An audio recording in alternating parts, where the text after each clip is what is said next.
Good afternoon, everybody. Hope everybody's week's off to a good start. Hope you had a good weekend. Enjoyed yourself. I know I did.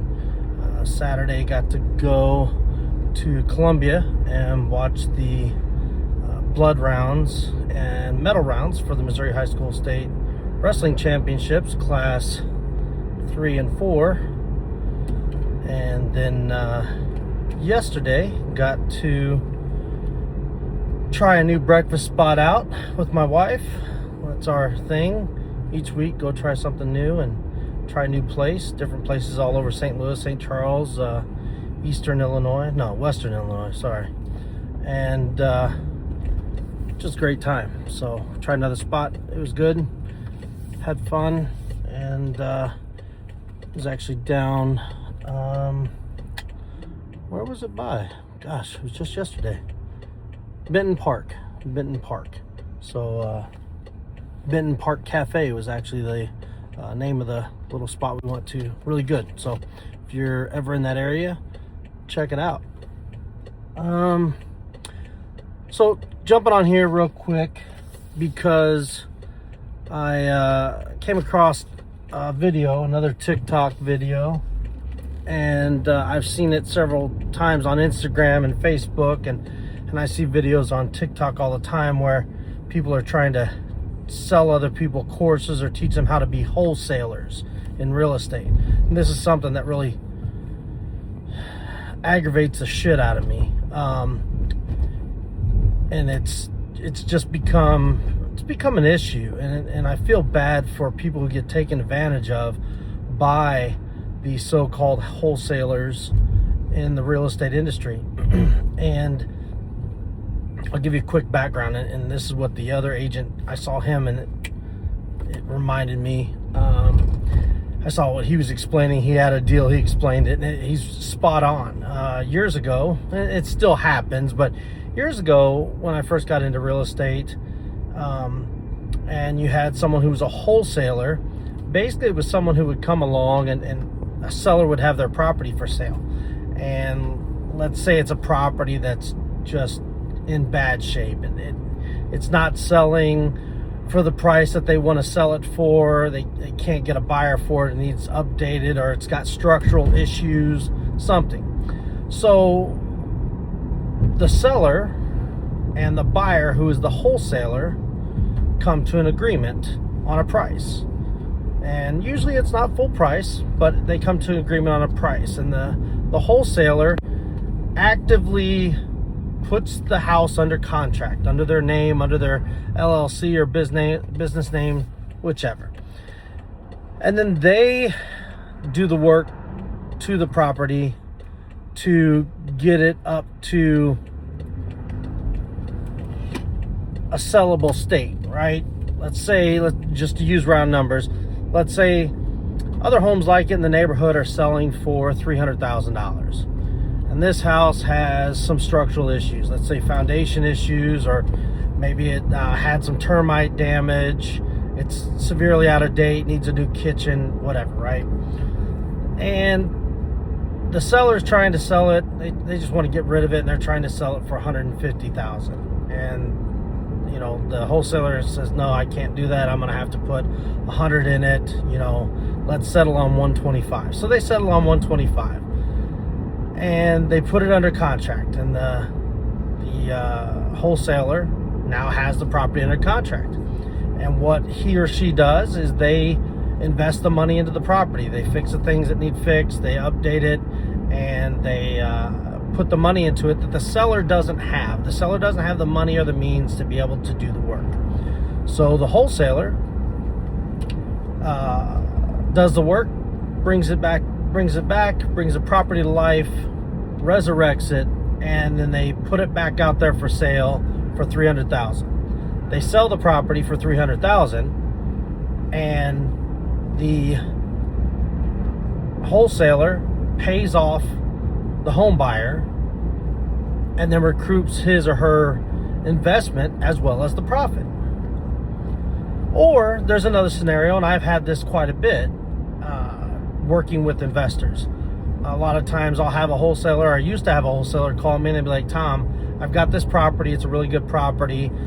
Seller needs to get rid of it. I've been talking to them for a while. Unfortunately, right now, I just don't have the time. I've got too many projects going on, overextended financially. I just can't do it. So here's the property. Have a look at it. Let me know what you think. And again, for the sake of round numbers, we look at the property. They've got it listed for, let's say, $100,000, and it's worth $250,000. And I look at it, I walk it, I talk to my client. My client goes, "That's a good property," and the wholesaler goes, "Here's the deal. I just want a finder's fee. I just want a finder's fee of like $5,000." Okay, cool. So it's going to cost my client $105,000 to purchase it. Okay, so we do that, and we purchase it for $105,000, and we pay the wholesaler, and then close on the deal, and then the seller they get their $100,000, and then we renovate it, rehab it, bring it back to life, put it back on the market, and sell it to make money. Nowadays, everybody wants to be a damn wholesaler. There's classes on it, and they even advertise it as, you don't have to use your own money.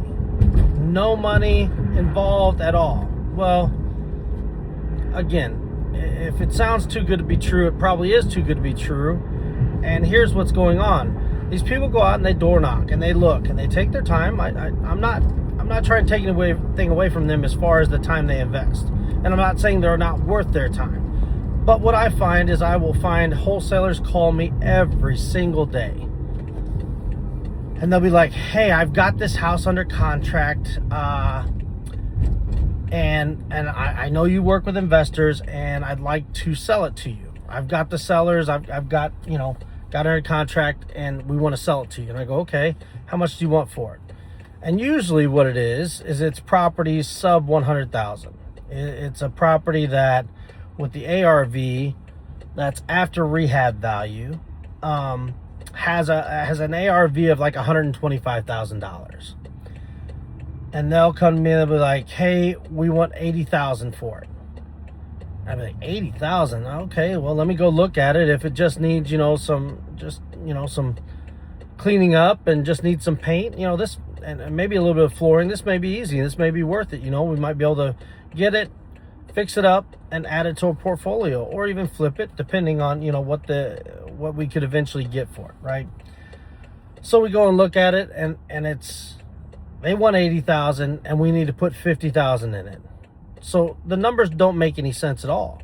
And what it is most of the time these wholesalers are wanting, they've got the house under contract, and they've found this seller, and the seller goes, "Oh, they probably only paid $60,000 for it to begin with, and they haven't done anything to fix it up. The house needs gutted, needs a lot of rehab."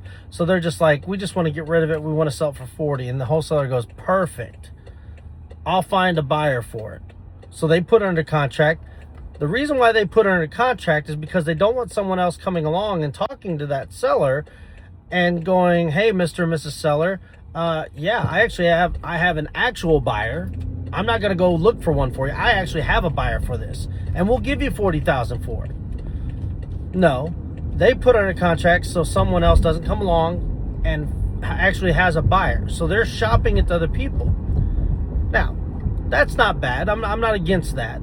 I'm against how much they're marking it up, because you haven't done very much. You've gone, knocked on some doors, you found somebody who wants to sell it.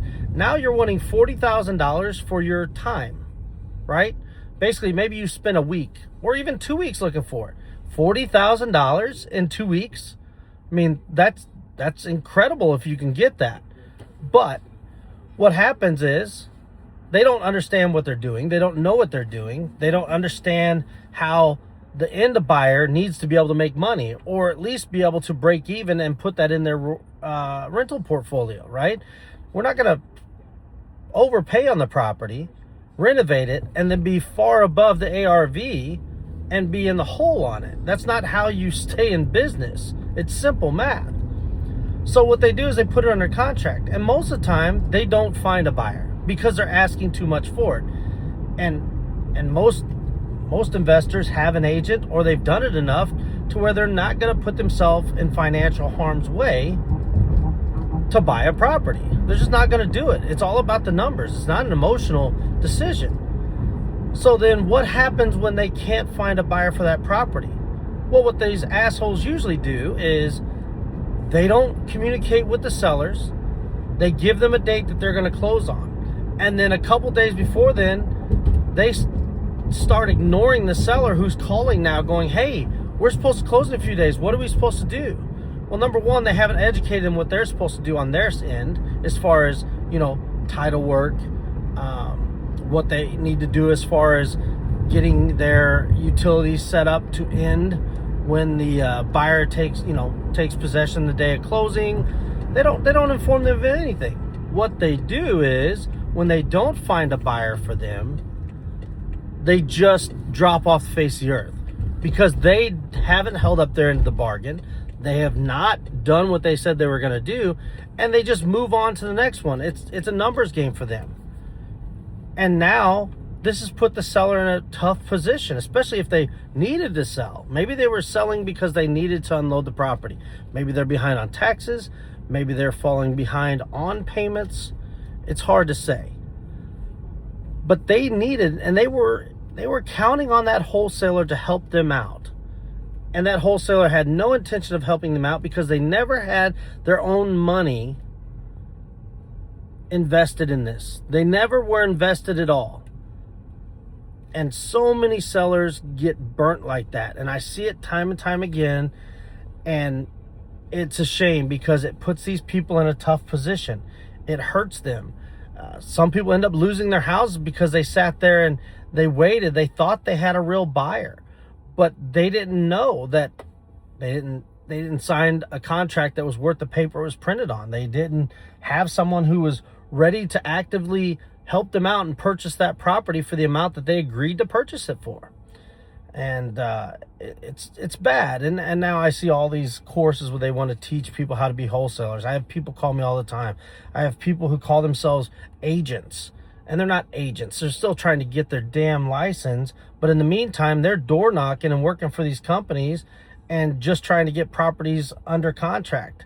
And then these companies, these brokerages, will list these on their website. They'll put them in the MLS, and then they will try and pass on them, as soon as they can't find a buyer. They just write them off and they're done with them. And these people, it's a damn shame because it ultimately hurts the sellers. And then let's say someone like myself comes along and I find a property that looks like it's in distress, and I reach out to the seller and I say, hey, I've actually got a buyer. I've got a real buyer. Well, they've been burned by that point. So they're pissed off. They don't want to deal with me. They don't trust me. Why would they trust me? They just met me. And they just got burned by somebody who said they could trust them. And ultimately, the seller doesn't get the house sold, and they're not helped out. So that's the part that really sucks. So anyway, that's my rant for today. Sorry. Anyway, you guys have a great week. Weather's kind of crappy here in St. Charles, St. Louis area today. We're back down into cooler weather, 40 degrees, but hopefully it's going to warm up soon. Anyway, you guys take care. Be kind, be nice, make somebody's day, make somebody smile. Do what you can just to bring a little bit of light to someone else. Take care.